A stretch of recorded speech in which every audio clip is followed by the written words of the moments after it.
Hi, I'm Dr. RaeAnn Ramsey, and I'm here to talk to you about my research project. My research question for this particular course is the question this paper investigates is: are significant economic gains being secured for women who are social media influencers? And is digital technology thus democratizing business opportunities for women? Um, this is an incredibly significant question, historically speaking. First of all, influencing is now considered a major part of all marketing budgets for all large firms, particularly commerce related. And it's interesting because what we find when we look at the demographics of social media influencers is that 70% of them are women. We've never in the history of any industry seen women dominate from its inception as they are with this. And I mean, modern industry. And what we see is that in the course of even the 20th century, from 1900 through to 2000, if you will, that the wage gap still exists, that women had less opportunities to engage in education and therefore less opportunities in the marketplace, and so on and so forth. And even today, the wage gap exists at about 80%, right? Even though those things are there, when we look at what's happening with digital technology, we can surmise that it is a sort of democratization for all kinds of people, but and including women, wherein the earning potential is significantly greater, and it has the opportunity to rearrange or reorganize the landscape, if you will, of the wage gap, opportunity gap, and so on. It's important also because we have to remember that when we're considering like wage earnings of women or any other group, it's not simply a byproduct of supply and demand. Rather, it is a symptom of deeper cultural values. The wage gap or the wage discrepancy, if you will, it reveals problems in education, in employment, and in political and social values of women in society. Because the cultural practice has traditionally been through the 20th century very patriarchal in the structure and nature, men have not had the same obstacles persistently that women have had, and women of color even more so than uh, and then other women.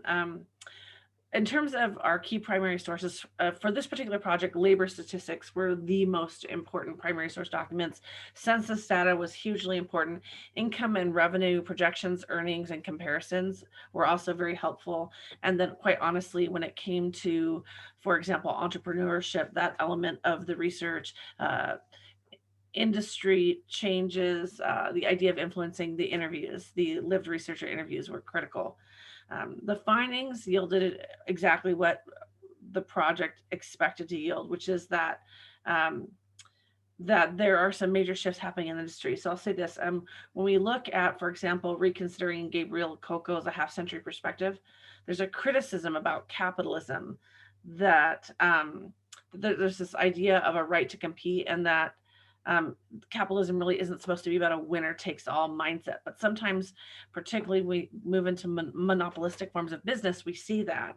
And the fallacy is the notion behind the antitrust legislation, and it is connected to this idea of social media, because the fallacy of that is being confirmed in the online environment, and particularly with social media, because the reality is anyone who has access to technology has access to social and political engagement, to incredible opportunity, and to financial gain, right? And nothing, we've never seen historically anything like this ever before.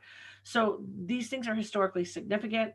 And while these gains are clearly being made, it's still too early to know if it will really mitigate a lot of the discrepancies we see for women in general, like whether the wage gap will fully go away, whether we'll see full participation politically, socially, culturally. Um, I will also say that one of the things that was very interesting was this idea of a stakeholder approach, which is something that we see happening in business and industry, particularly in social media and digital atmospheres, where there's this idea of an innovative and flexible business model, consideration of the other stakeholders, and as well as what the motive or ethical drive is, and that these things come together to create a wholly innovative and new business model. And that's called a sort of a stakeholders approach. And it really is what we're seeing, particularly with anything that is primarily driven online in the digital arena, and particularly on social media, as it is so interactive with the public. Um, and I think what's most interesting is, again, what we're seeing in terms of the democratization. That access creates a democratization of opportunity, which is incredible. So, by looking at all of these factors, what we see is that there's emerging shifts. It appears to be emerging shifts in the equity gaps of business opportunity and wages for women. And it confirms that this is a new type of entrepreneurship where the female entrepreneur is her own, marketing tool as the influencer, and she's gaining economic prosperity while also demonstrating that this technology can be used as a democratizing power. Thank you.